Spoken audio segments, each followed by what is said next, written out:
A very warm good morning to all my esteemed colleagues and dear student friends. I welcome you all for today's session, which is on transfer of information from verbal to visual. You can have a look at the slide.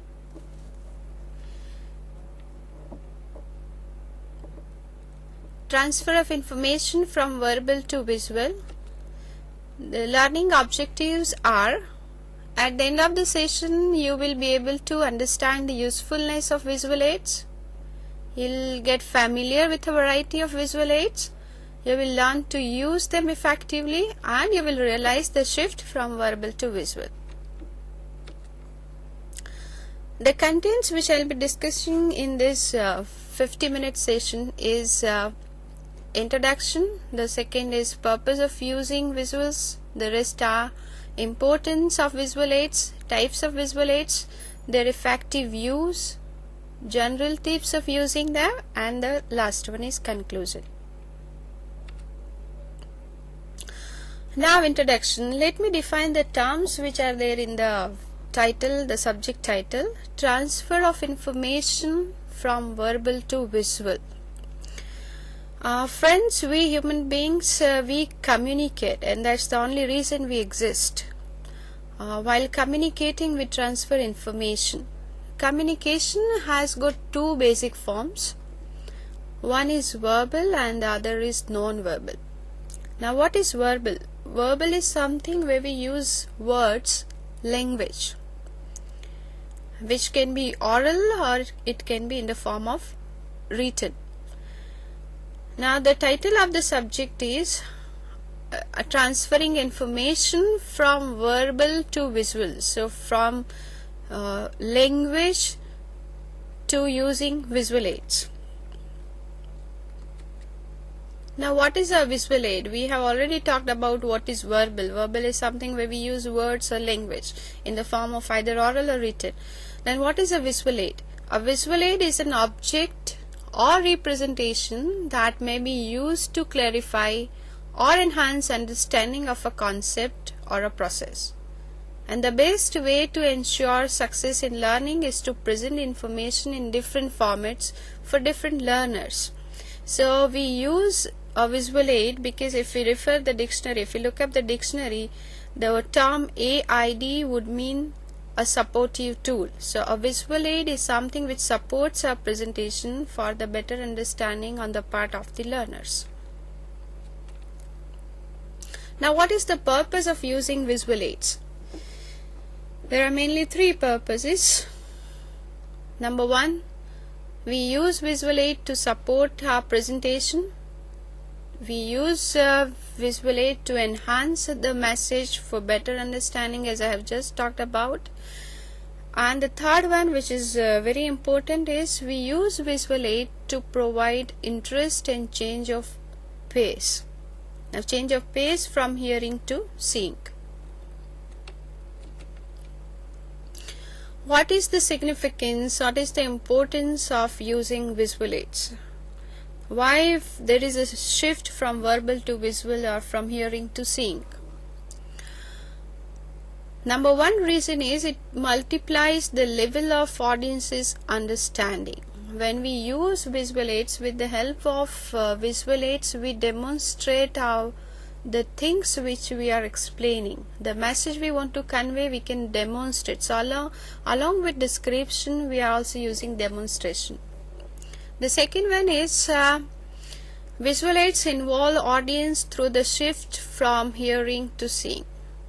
When it comes to the sense of sight from the sense of audition, it's a human tendency again to get involved in what is going on. So that increases involvement from the side of the learners. It also adds impact and interest to a presentation. Obviously, whatever you are talking about, whatever you are discussing, if you can show it to the learners would be more interested, and that would leave a kind of everlasting influence in the mind of the learners if they can see something and learn. The next point, so far as importance of visual aids is concerned, it reinforces main ideas, and the last one is it helps the audience retain information. This is very important. If you learn something by looking at it, by watching it carefully, by observing it attentively, then you can learn it in a better way, and that can be restored in your memory forever. Because we remember 10% of what we hear. This is a study undergone by a researcher. 10% we remember 10% of what we hear, 35% of what we see, and 65% of what we both hear and see. And you can see on your screen, you can see the effectiveness on audience retention of information. The chart is there in front of you. 10% retention of information orally, 35% retention of information by using visuals alone, and 65% of retention of information through visual and oral. Well, this is not how transfer of information happens. Then how does it happen? The next question would be like that. It happens like this. Can you see the image on your screen? Transfer of information. Attention through seeing, through sense of sight, and you see the attention through sense of audition, which is reaching to the long-term memory. There are two memories, short-term memories and long-term memories, which is explained in the next slide. Your presentation of verbal explanation will reach to your mental representation of verbal system and to short-term memory, and there below you have presentation of visual explanation. You can see the difference. Visual explanation reaches mental representation of visual system and thereby long-term memory, and you can see the results in your performance, which is more effective, verbal or visual. Well, further talking about importance of using visual aids, there is an article in a magazine which stated that the next decade will be the shift from words to images in communication. So there is a paradigm shift from words to images. Visually rich training materials keep the eyes busy and therefore the brain more alert and active to learn information. If your mind is engaged in watching the visuals and getting them understand in a better way, your eyes are already busy, your mind is alert, and you become active and you are engrossed in grasping the information, in comprehending the information. And that is why the researchers have also found out that 83% of human learning occurs visually. 83%, I am repeating, 83% of human learning occurs through visual images. Well, let us talk about the types of visual aids. We have already discussed the importance and the purpose of using visual aids. Now, what are the types of visual aids we can use in our presentation to make it effective? Number one, which is very common in use, is whiteboards. The advantages of using whiteboards are one is most presentation rooms have one. Many of the classrooms, almost all classes have whiteboards or green board or blackboard, and many presentation rooms also have whiteboards. Number two is it's easy to list points arising in a presentation immediately. Usually we use whiteboards or green boards or blackboards for subjects like mathematics or statistics or physics or chemistry. We also use whiteboards for brainstorming session, just to jot down the points which are arising during the course of discussion. The next two whiteboards is flipboards, also known as flip charts.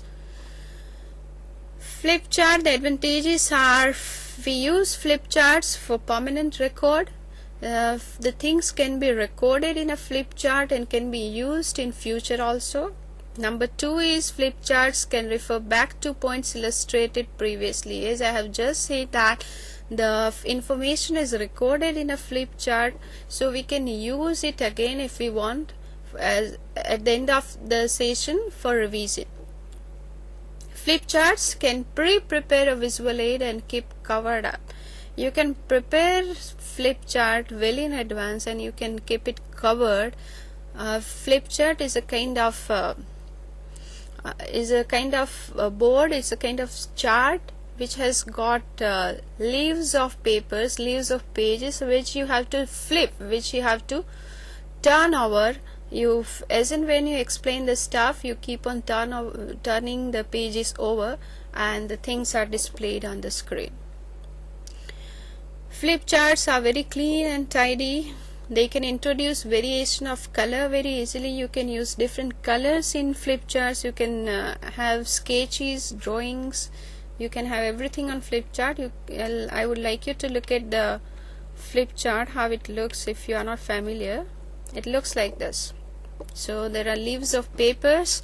You just keep on turning it over and the things will be displayed to you and to the learners. The next one we have is, so we completed 2 visual aids, whiteboards and flip charts. The third one is overhead projectors.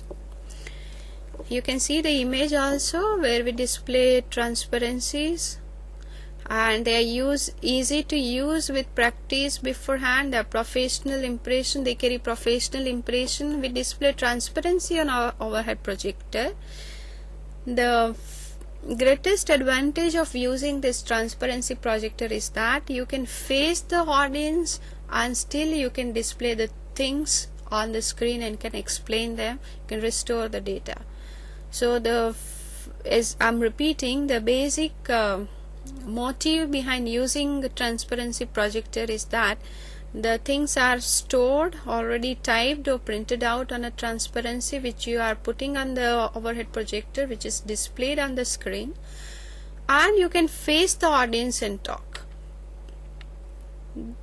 After overhead projector, the next we have is samples and models.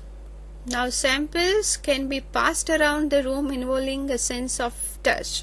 So far we were discussing, when we talk of verbal and visual, we were discussing seeing and hearing. You hear, you listen and you grasp, you comprehend information.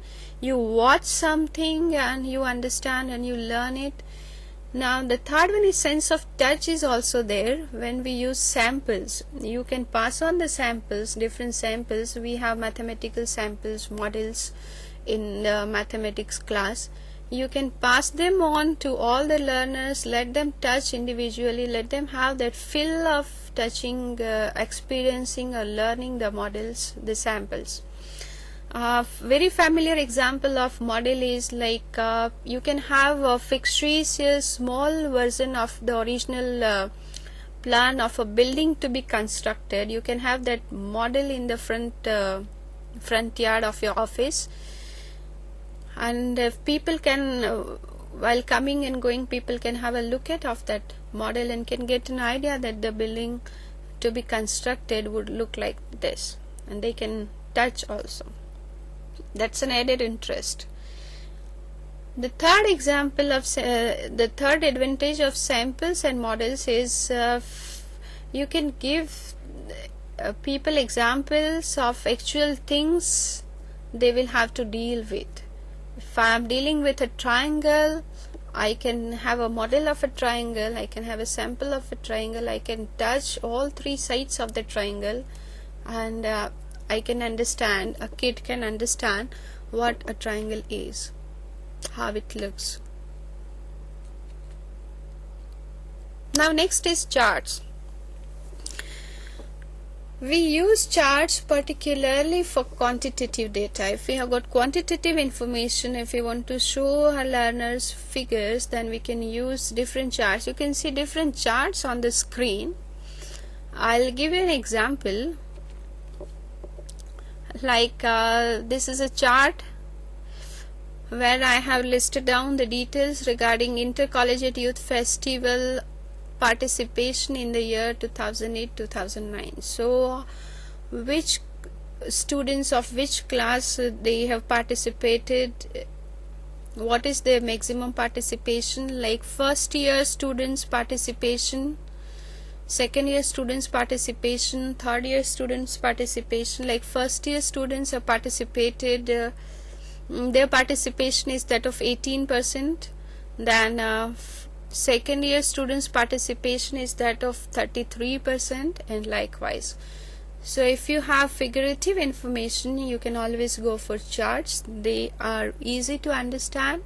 You can use different colors also. We can have another example using chart, column chart we have here. Here there is fictitious information regarding the first internal, second internal and third internal results of first year, second year, third year BBA students. What was the first internal result of first year BBA? It's around 80.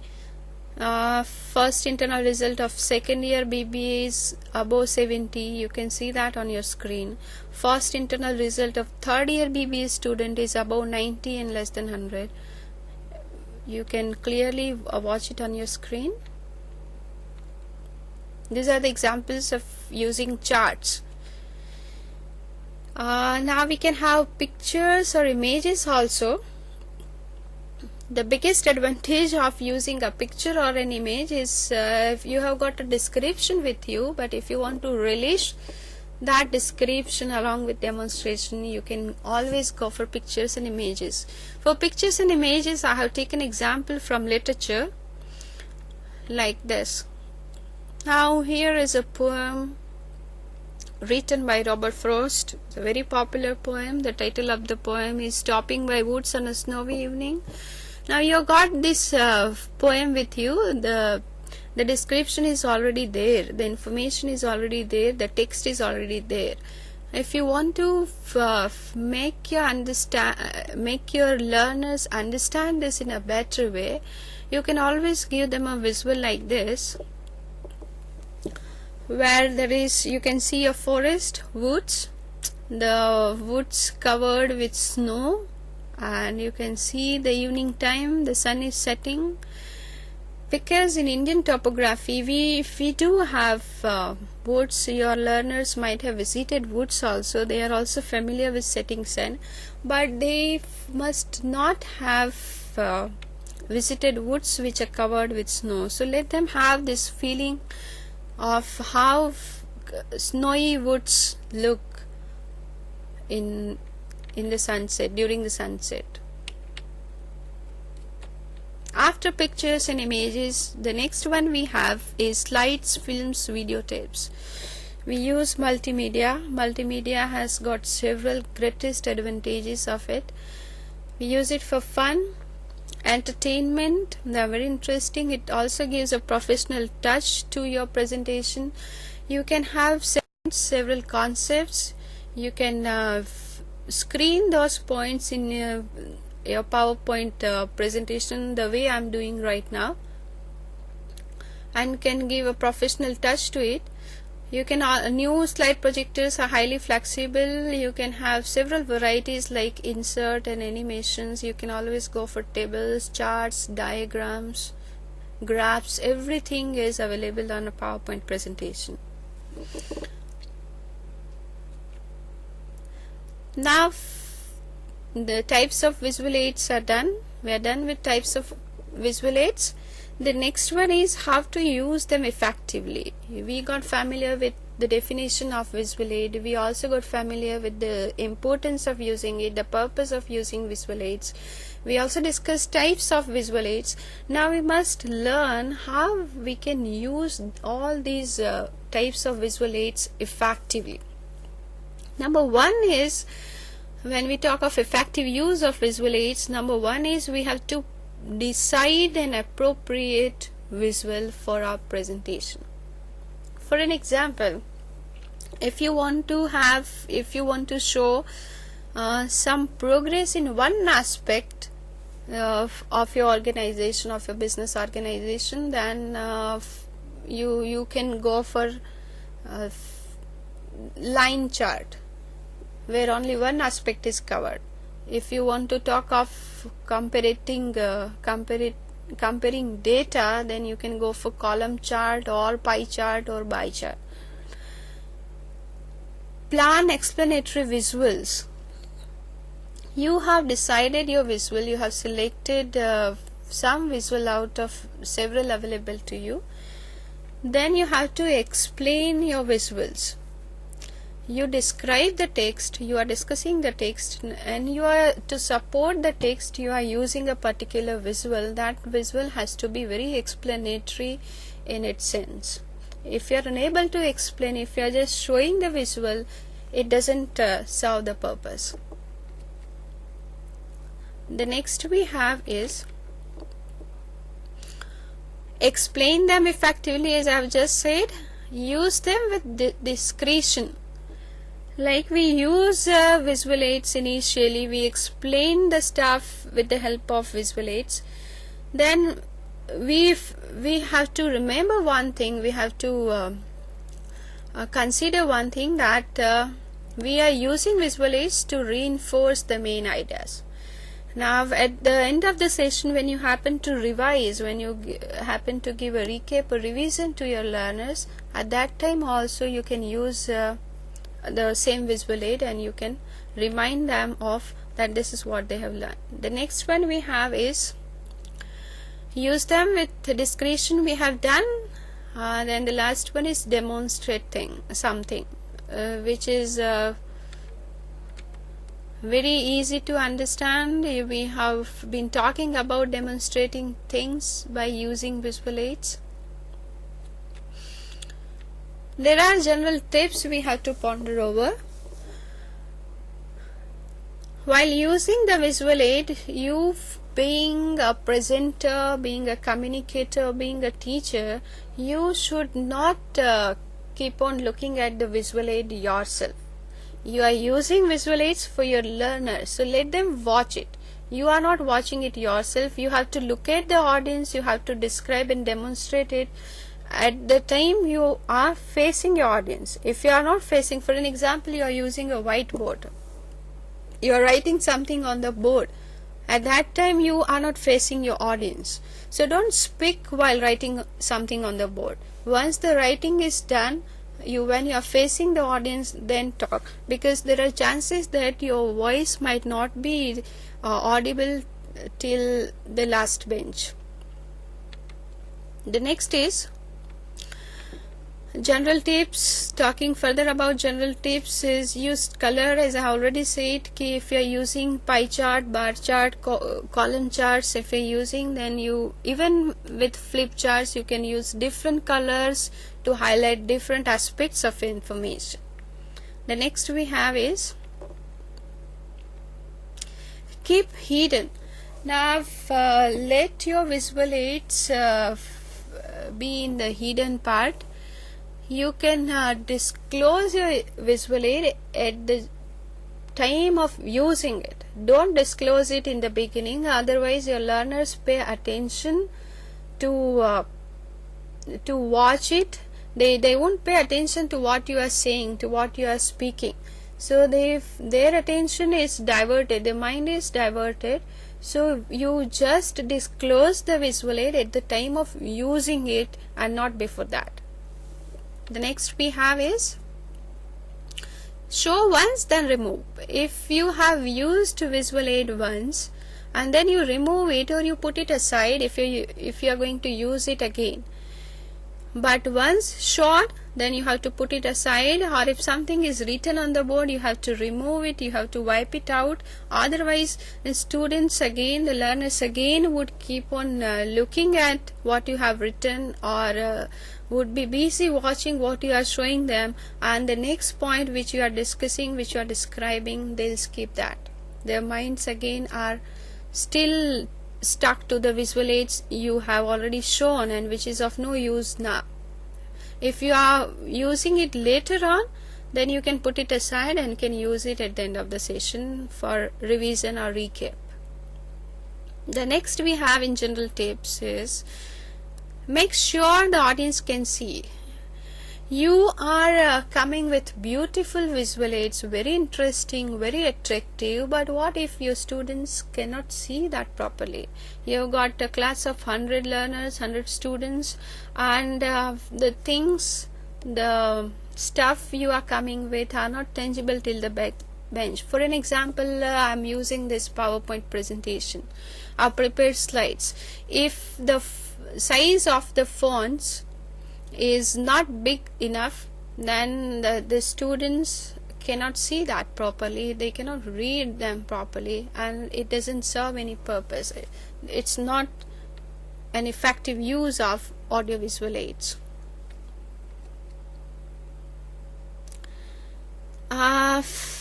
Well, concluding the session, I would like to quote a statement by Paul Martin Lester. He says, "Something is happening." I quote, "Something is happening. We are becoming a visually mediated society. For many, understanding of the word is being accomplished, not through words, but by reading images." Now some or the other thing is happening in the world, and we are becoming a visually mediated society. That is what Martin believes. And for many of us, understanding of the world or understanding of the happenings in the world is being accomplished not through words, not through hearing, but by reading images. That means but through seeing and not through hearing. So you can see the shift from hearing to seeing, the shift from verbal to visuals. Let's go to the next slide. What is there? And that's the title of a book I have gathered. Effective Communication Skills. Never be stuck for words ever again. If you want to adopt, if you want to implement, if you want to learn, if you want to be good in, or if you want to have good command over effective communication skills, then you should not merely stuck to the words. You can always go for something beyond verbal, and something beyond verbal is visuals. I've got assignments for you students. You have to prepare a talk on the procedure adopted, problems faced, and the advantages accrued from computerization. Let me clarify your assignment. Supposing, take it for granted for a while, that you are a finance minister of a public limited company, and entire procedure, entire system in your organization is recently computerized, and you are asked to prepare a presentation on the procedure adopted for computerizing the entire system, and the problems you've come across, and the advantages accrued from the computerization process. You have to prepare a presentation on this, and your assignment is what kind of visual aids you will use. You have to describe and how you are going to use them, and why you are selecting particular visual aids. You have to prepare an assignment on this. You can select either of the two assignments. I have got the other one also for you. An introductory lecture on principles and process of communication. Supposing you are a guest speaker, you are invited to deliver a lecture on the principles and process of communication, and you are asked to use whiteboards or green boards or blackboards, whatever available in the room. Then what kind of information, what are the points you would be writing down on the boards, and how you would be using whiteboards available to you so far as your lecture on principles and process of communication is concerned. These are the two assignments for the learners watching me here. and you can pick up either of the two assignments and can prepare it. I extend my sincere thanks to all the learners and teachers, and if you have got any queries, your questions are invited. I invite you for the questions if you have got any. Friends, let your doubts be clarified.